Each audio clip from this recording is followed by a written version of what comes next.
दोस्तों, स्वागत है आपका मेरे YouTube चैनल इंग्लिश बाबू पर। और आज मैं फिर हाजिर हूँ आपके साथ एक स्टोरी लेकर। और दोस्तों, आज ये जो स्टोरी है ये पिछली स्टोरी का सेकंड पार्ट है। तो यदि आप चैनल पर पहली बार आए हैं या फिर आपने पिछले वीडियो को नहीं देखा है तो आप कृपया करके पिछले वीडियो को देख लीजिए, ताकि आप इस जो कहानी है उसको आप अच्छे से समझ सकें।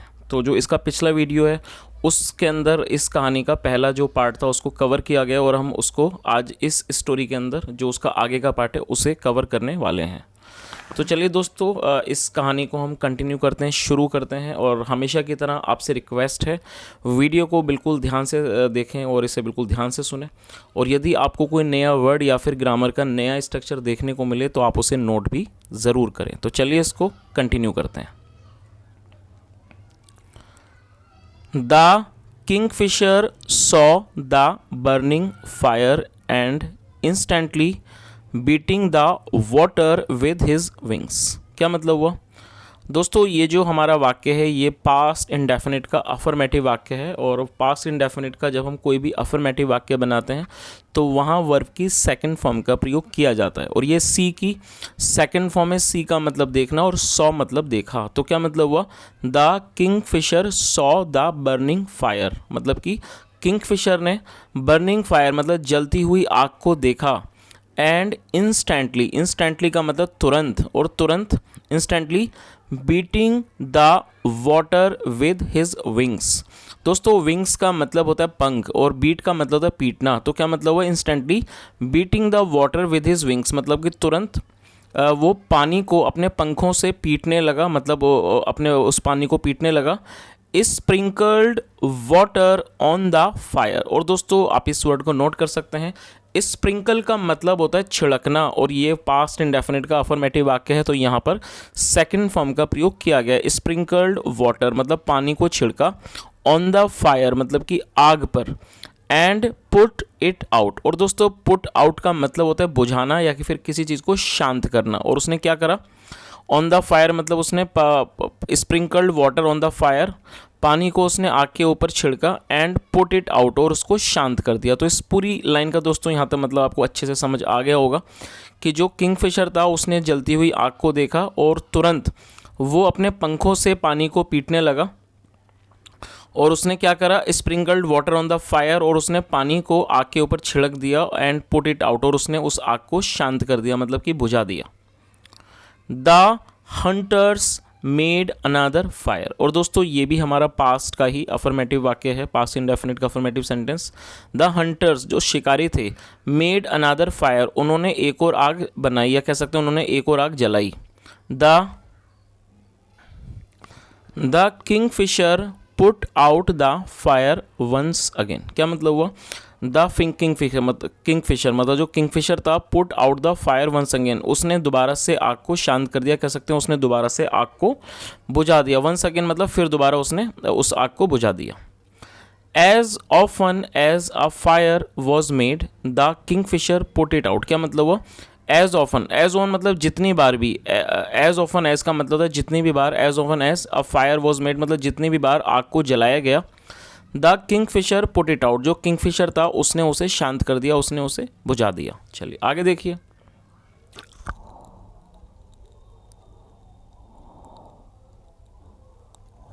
बाय मिडनाइट, बाय मिडनाइट मतलब आधी रात तक, the female hawk noticed that the kingfisher was getting tired. क्या मतलब हुआ? बाय मिडनाइट मतलब कि आधी रात तक द फीमेल हॉक नोटिस। और दोस्तों, नोटिस का मतलब होता है किसी चीज़ को ध्यान से देखना। किसी चीज़ को ध्यान से देखने को नोटिस कहा जाता है, और यहाँ पर उसे वर्ब के रूप में प्रयोग किया गया, और ये सेकंड फॉर्म है नोटिस्ड। मतलब कि बाय मिडनाइट आधी रात तक द फीमेल हॉक नोटिस, जो फीमेल हॉक थी मतलब जो मादाबाज थी उसने नोटिस किया, उसने देखा दैट कि द किंगफिशर की जो किंगफिशर है वॉज गेटिंग टायर्ड की। और वो गेटिंग टायर्ड का मतलब होता है थकना। और दोस्तों, ये जो वर्ड है टायर्ड ये एक एडजेक्टिव है, और जब आप किसी भी एडजेक्टिव को वर्ब के रूप में प्रयोग करना चाहते हैं तो वहाँ पर आपको सपोर्टिंग वर्ब का यूज़ करना होता है। तो गेट टायर्ड का मतलब होता है थकना, और ये फोर्थ फॉर्म है गेटिंग टायर्ड मतलब थक रहा था। तो इस पूरी लाइन का क्या अर्थ हुआ? By midnight the female hawk noticed that the kingfisher was getting tired, मतलब आधी रात तक फीमेल जो मादा बाज थी उसने नोटिस किया कि जो किंगफिशर है वो थक रहा है। She said to her husband, उसने अपने पति से कहा, go and ask the turtle for help so that the kingfisher can take some rest. क्या मतलब हुआ दोस्तों, ये जो हमारा वाक्य है गो एंड आस्क वाला, ये हमारा एक इम्पेरेटिव सेंटेंस है। इम्पेरेटिव सेंटेंस का मतलब होता है हिंदी में आदेशात्मक वाक्य। जब आप कोई ऐसा वाक्य बनाते हैं जहाँ पर आप किसी को कोई आदेश देते हैं तो इस तरह का वाक्य इम्पेरेटिव वाक्य कहलाता है। और जब आप कोई भी ऐसा वाक्य बनाएंगे तो वहाँ पर सब्जेक्ट का प्रयोग नहीं किया जाता है। वर्ब, सेंटेंस की शुरुआत वर्ब की फर्स्ट फॉर्म से की जाती है बिना सब्जेक्ट को मेंशन किए। तो इस लाइन का क्या मतलब हुआ, go and ask the turtle for help, मतलब जाओ और कछुए को मदद के लिए कहो, सो दैट, ताकि the kingfisher can take some rest, ताकि जो किंगफिशर है कैन टेक, वो ले सके सम रेस्ट, थोड़ा आराम। तो उसने क्या कहा, उसने अपने पति से कहा, क्या कहा कि आप जाओ और कछुए से मदद के लिए कहो ताकि जो किंगफिशर है वो थोड़ा आराम ले सके। टेक सम रेस्ट में थोड़ा आराम ले सके। The male hawk flew speedily to the turtle, और ये दोस्तों ये फ्लाई की सेकंड फॉर्म है। फ्लाई का मतलब होता है उड़ना और ये सेकंड फॉर्म है फ्लू, और स्पीडली का मतलब होता है तेज़ी से, गति से। The male hawk flew speedily, जो ये नर बाज था वो गति से उड़ा, टू द टर्टल, कछुए के पास। द टर्टल आस्क्ड, कछुए ने पूछा, वॉट हैपन फ्रेंड, उसने क्या कहा, वॉट हैपन फ्रेंड मतलब कि दोस्त क्या हुआ। Why you have come, why you have मतलब कि आप क्यों आए हो। The male hawk told the whole story, और ये जो मेल हॉक था मतलब जो नरबाज था, टोल्ड उसने बताई, द होल स्टोरी उसने पूरी जो कहानी थी वो बताई, अबाउट द हंटर्स शिकारियों के बारे में, and the Kingfisher getting tired, और जो किंगफिशर है मतलब वो जो थक रहा है उसके बारे में उसने बताया। तो इस पूरी लाइन का क्या अर्थ हुआ कि जो कछुआ था उसने पूछा कि दोस्त क्या हुआ है, आप क्यों आए हो, और उसने जो बाज था उसने पूरी कहानी सुनाई उसे शिकारियों के बारे में, और जो किंगफिशर है जो थक रहा है उसके बारे में उसने उसके पूरी कहानी सुनाई। चलिए आगे देखिए।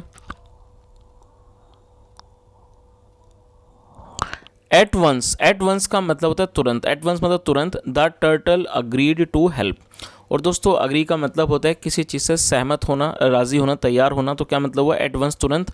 The turtle agreed to help, जो टर्टल था कछुआ था वो मदद करने के लिए तैयार हो गया, राज़ी हो गया, कह सकते हैं सहमत हो गया। And sent the male hawk back home, और उसने, और ये सेंड की सेकंड फॉर्म है दोस्तों। सेंड का मतलब होता है भेजना और सेकंड फॉर्म है sent, SENT।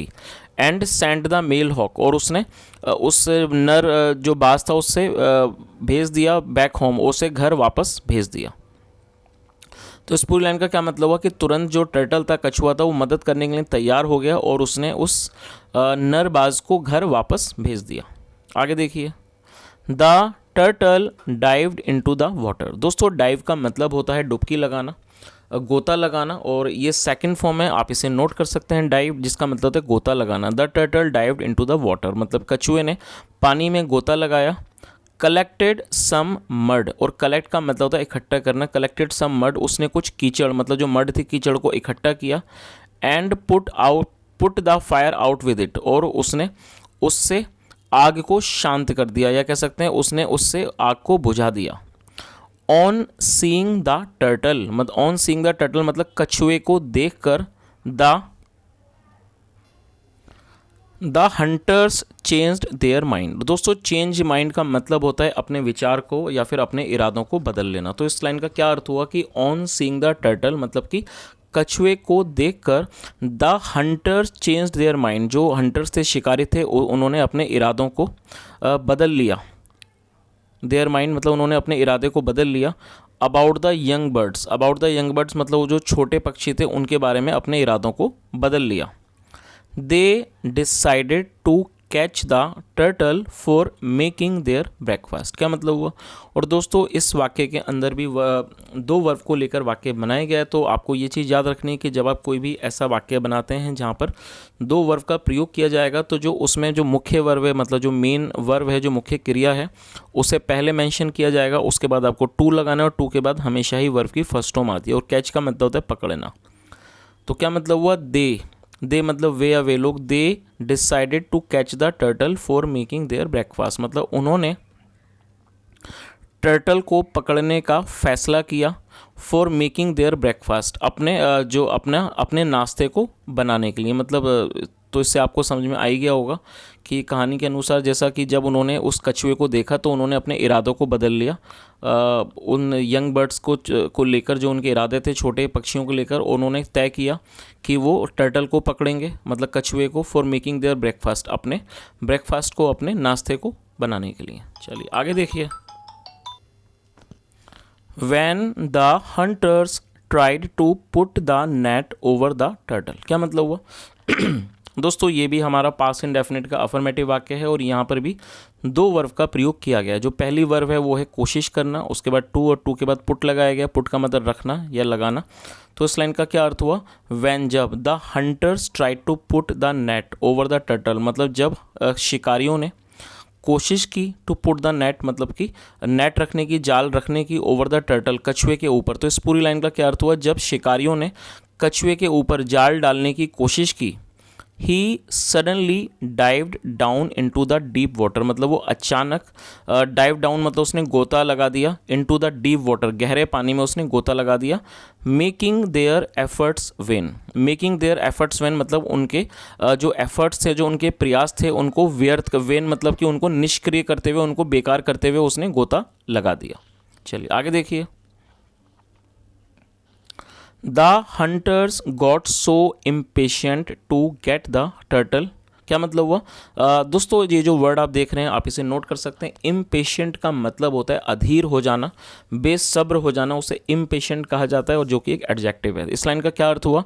The hunters got so impatient, मतलब जो हंटर्स थे, शिकारी थे, गॉट सो इम्पेशेंट, वो बहुत ज़्यादा बेसब्र हो गए, मतलब बहुत बेचैन हो गया कह सकते हैं, बहुत ज़्यादा अधीर हो गए। टू गेट द टर्टल, उस टर्टल को, उस कछुए को प्राप्त करने के लिए। That they went down into the deep water, कि वो इतना ज़्यादा वो मतलब कि अधीर हो गए उसको पाने के लिए। दैट दे वेंट डाउन, कि वो नीचे चले गए, इनटू द डीप वाटर, गहरे पानी में वो नीचे चले गए। But the turtle escaped, escape का मतलब होता है बच निकलना, बट द टर्टल एस्केप्ड, लेकिन जो कछुआ था वो बच निकला, या कह सकते हैं वो बचकर चला गया। चलिए आगे देखिए।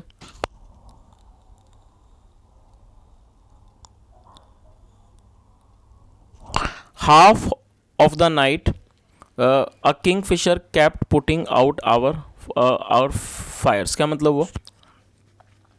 हाफ ऑफ द नाइट मतलब कि आधी रात, a kingfisher kept putting out our fires, मतलब कि उन्होंने क्या कहा कि आधी रात तक, a kingfisher kept putting out our fires, मतलब जो किंगफिशर है, जो किंगफिशर पक्षी है, वो हमारी आग को बुझाता रहा। नाउ, अब, Now we have torn our clothes and got wet while trying to get this turtle, क्या मतलब हुआ? और दोस्तों ये जो हमारा वाक्य है ये प्रेजेंट परफेक्ट का वाक्य है। जब किसी भी वाक्य में हैज़ एफ के साथ वर्ब की थर्ड फॉर्म का प्रयोग किया जाता है तो वो प्रेजेंट परफेक्ट का वाक्य कहलाता है। और ये टीयर की थर्ड फॉर्म है। टीयर का मतलब होता है फाड़ना, और ये थर्ड फॉर्म है। तो इसका क्या मतलब हुआ? नाउ, अब, we have torn our clothes, हम अपने कपड़े फाड़ चुके हैं, एंड गॉट वेट, और गीले हो गए हैं, while trying to get this turtle, while का मतलब दौरान, while trying to get this turtle मतलब इस कछुए को प्राप्त करने के दौरान। We will make another fire, हम एक और आग जलाएंगे, and eat those young birds at sunrise, and eat those young birds, और उन जो यंग बर्ड्स हैं, जो छोटे पक्षी हैं, खाएंगे, उनको खाएंगे एट सनराइज। एट सनराइज मतलब कि सूर्योदय होने पर। सेइंग सो, ऐसा कहते हुए, the hunters started making another fire, जो हंटर्स थे, शिकारी थे, स्टार्टेड मेकिंग अनदर फायर, वो एक और आग बनाने लगे, मतलब एक और आग जलाने लगे। चलिए आगे देखिए। The female hawk who was hearing the conversation of the hunters said to her husband। क्या मतलब हुआ दोस्तों, ये जो हु है ये एक रिलेटिव प्रोनाउन है। जब हम किसी का कोई रेफरेंस देना चाहते हैं तो वहाँ पर हु का प्रयोग किया जाता है, जिसका मतलब होता है जो या फिर जिसे। और ये जो हमारा वाक्य है ये पास्ट कॉन्टिन्यूस का वाक्य है। जब किसी भी वाक्य में वॉज वर्ब के साथ वर्ब की फोर्थ फॉर्म का प्रयोग किया जाता है तो जो इस तरह का वाक्य है वो पास्ट कॉन्टिन्यूस का वाक्य कहलाता है। तो इस लाइन का क्या मतलब हुआ, द फीमेल हॉक मतलब कि मादा बाज who was hearing the conversation of the hunters, जो शिकारियों की बातचीत को सुन रही थी, सेड टू हर हस्बैंड उसने अपने पति से कहा, आई एम अफ्रेड। दोस्तों अफ्रेड एक एडजेक्टिव है जिसका मतलब होता है डरा हुआ, भयभीत होना। आई एम अफ्रेड मतलब कि मुझे डर है। Sooner or later these men will get our young ones. क्या मतलब उसने क्या कहा कि आई एम अफ्रेड मतलब मुझे डर है। सूनर और लेटर मतलब कि जल्दी या फिर देर से। These men will get our young ones मतलब ये जो आदमी है will get our young ones, वो हमारे जो मतलब जो छोटे हैं, जो हमारे बच्चे हैं उनको पकड़ लेंगे, उनको प्राप्त मतलब कि उनको ले लेंगे। Go and ask our friend lion to help us. क्या मतलब वो go and ask our friend lion to help us मतलब जाओ और जो हमारा दोस्त है शेर उसे मदद करने को कहो। चलिए आगे देखिए, the male hawk flew to the lion at once. और ये फ्लाई की सेकंड फॉर्म में flew, the male hawk flew to the lion at once. At once मतलब कि तुरंत। तो इस लाइन का क्या मतलब हुआ कि ये जो मेल हॉक था मतलब कि जो नरबाज था वो तुरंत उड़ा। Flew to the lion at once, वो तुरंत शेर के लिए मतलब शेर के पास उड़ा, मतलब कि उड़ के गया, या कह सकते हैं शेर के पास वो उड़ा। द लॉइन आस्क्ड, शेर ने पूछा, why have you come at this late hour of time. तो उसने क्या कहा, the lion asked why have you come at this late hour of night. मतलब उस शेर ने पूछा कि आप रात्रि के इतने ये जो लेट आ रहे हैं मतलब जो इतना जो देरी का जो पहर है, जो ये रात का समय, आप इतनी देरी में क्यों आए हो। The male hawk narrated him the whole story. Narrate का मतलब होता है कुछ बताना या समझाना। तो जो मेल हॉक था, जो ये नरबाज था, उसने उसे जो सारी कहानी समझाई। द लॉयन सैड, शेर ने कहा, डोंट वरी फ्रेंड मतलब कि दोस्त चिंता मत करो। यू गो बैक, आप वापस जाओ। And leave the rest to me, और बाकी मुझ पर छोड़ दो। लीव का मतलब छोड़ना। तो उसने कहा कि डोंट वरी फ्रेंड मतलब कि दोस्त आप चिंता मत करो। You go back and leave the rest to me मतलब आप वापस जाओ और जो बाकी है वो मुझ पर छोड़ दो। चलिए आगे देखिए,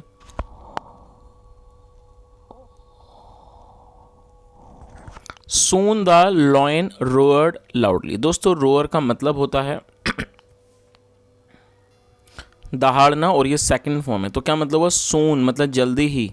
द लॉयन रोअर्ड लाउडली, जो शेर था, लाउडली का मतलब ज़ोर से, मतलब ज़ोर से या ज़ोर की आवाज़ में दहाड़ा।